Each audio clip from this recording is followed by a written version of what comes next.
Alright, I am going to film how I make my biscuits. So maybe this will help. I have a sifter, but a fork will work just as well. I'm going to take measuring cup and kind of fluff up my flour a little bit. And we'll measure 2 cups.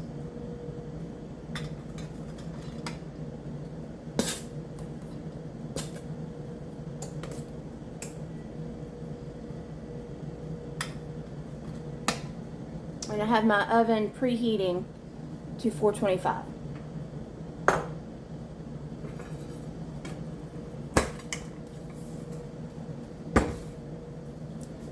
Alright.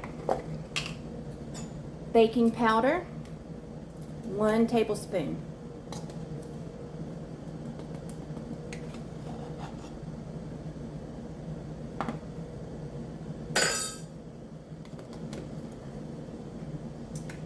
If you're using table salt, you would add it now. Mine's a little bit coarser, but either way, it's 1 teaspoon of salt. So I'm just going to get mine ready. And then you just sift it all together. If you're using a fork, you can go ahead and add your salt to it and fluff it that way too.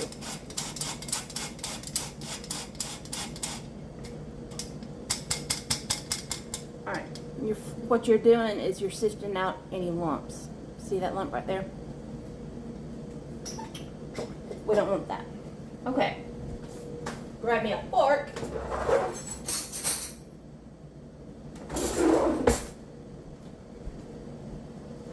Alright, now I'm going to add my salt.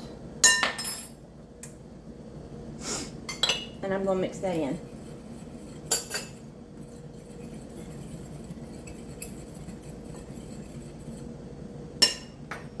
Alright. I choose to use lard for my biscuits, but butter or vegetable shortening will work. And I've done this so much, I'm not actually going to measure it. No, I take that back. I will, just to kind of show you. So anyway, 1/4 cup.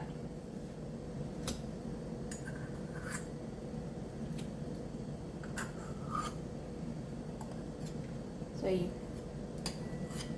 kind of want to get it in there real good. And don't worry about that excess, because what we'll do is we'll take this and grease the pan.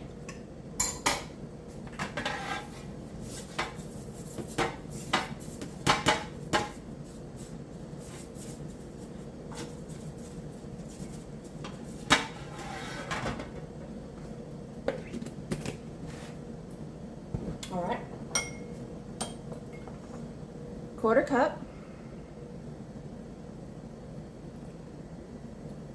Once you've done it enough, you can just eyeball the 1/4 cup. It's about that much when you eyeball it.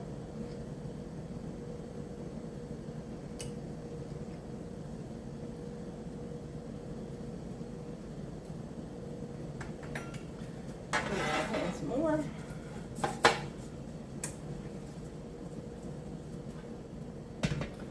All right.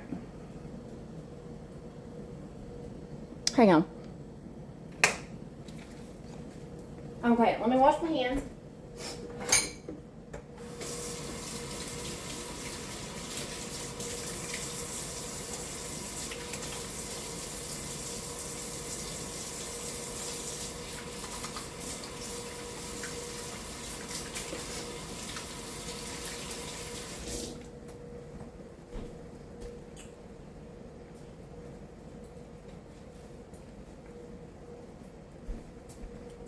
All right. You can do this part by hand as well. Again, I'm just going to use my fork. And what you're going to do is you're going to cut in your fat. And what you're looking for is small peas. To me, that looks like cornmeal. So you just cut in your fat until you get what looks to be cornmeal.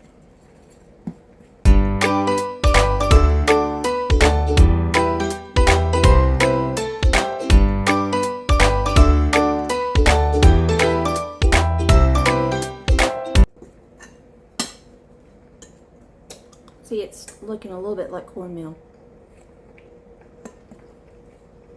All right.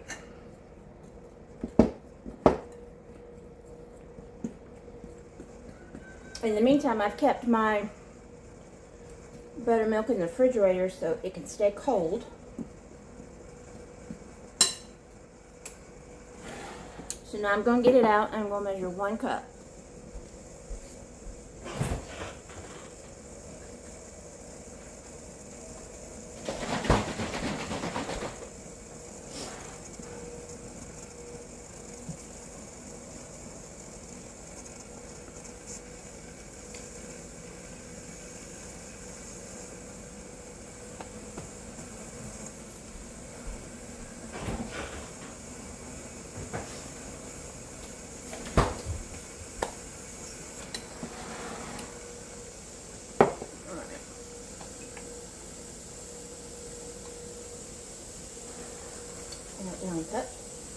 Alright, so what you're going to do now is make you a little hole, a little well in your flour mixture and add roughly 1/3 of the buttermilk. You're going to mix it in.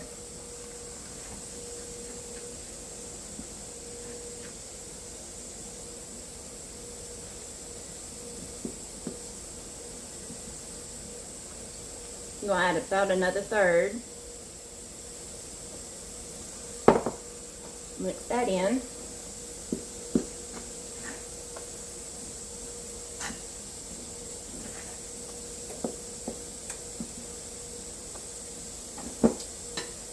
And then add the rest of it.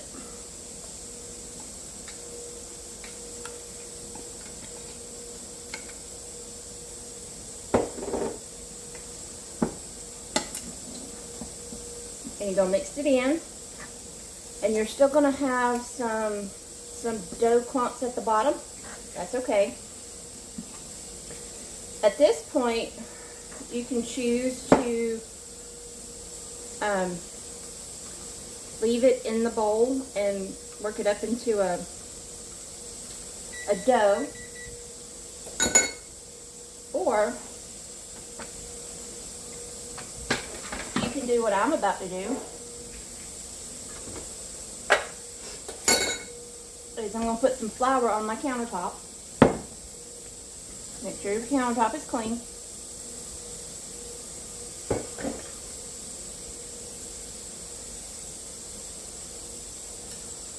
And then I'm going to turn this out.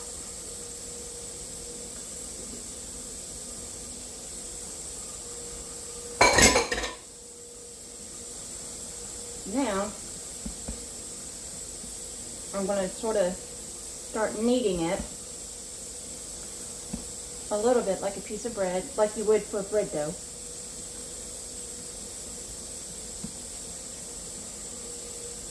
Because I'm going to make cut biscuits today.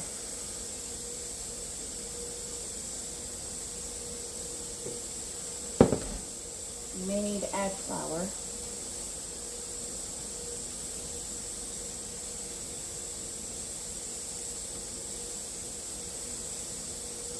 As you're doing this.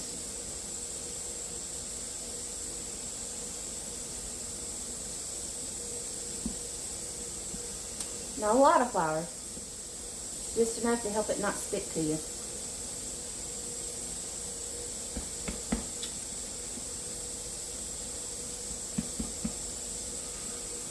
The more times you kind of roll it and pat it, the flakier and more like the Grand's biscuits it will be.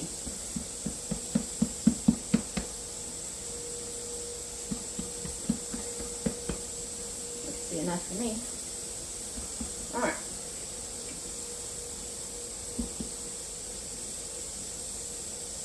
I've got my oven preheated to 425. And I'm going to flatten it out to the thickness I want. Probably about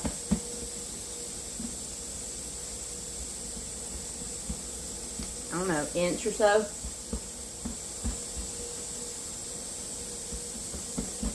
Keeping it kind of in a shape. Then I take my biscuit cutter, dip it in my flour, and I cut out my biscuit. See?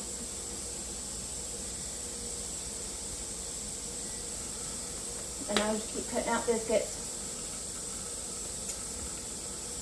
until I run out of dough.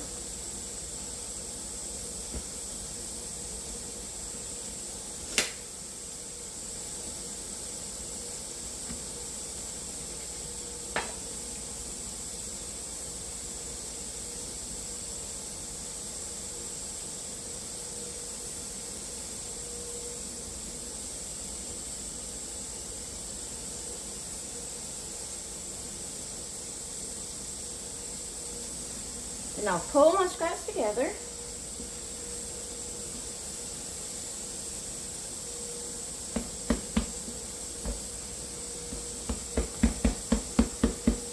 Flatten it back out. I want to continue doing this until I run out of dough completely. That I can't cut, or I feel like will be enough.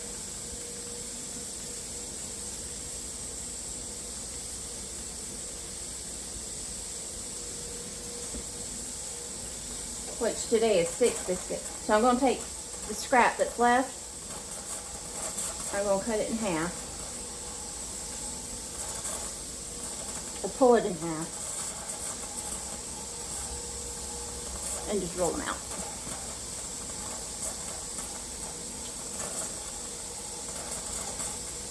I know.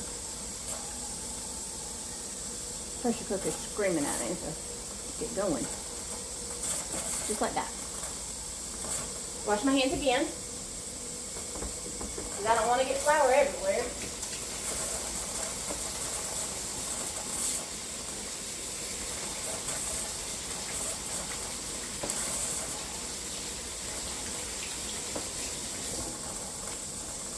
All right.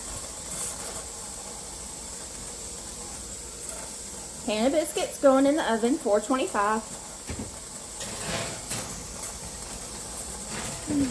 For about 20 minutes, and I'll show you what they look like when they get done. Alright, it's been about 20 minutes, and I'm going to grab my biscuits out of the oven.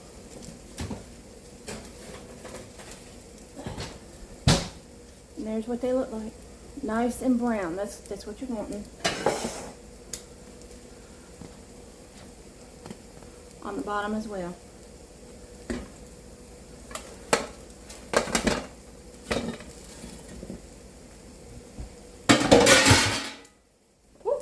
Pan's hot. But there you are. Pan of biscuits. And these will not last very long. If they make it to tomorrow, that'll be a miracle. Now, the recipe that I used isn't mine. It came from my grandmother's Better Home and Garden new cookbook. So, the 1970 something edition. But really simple.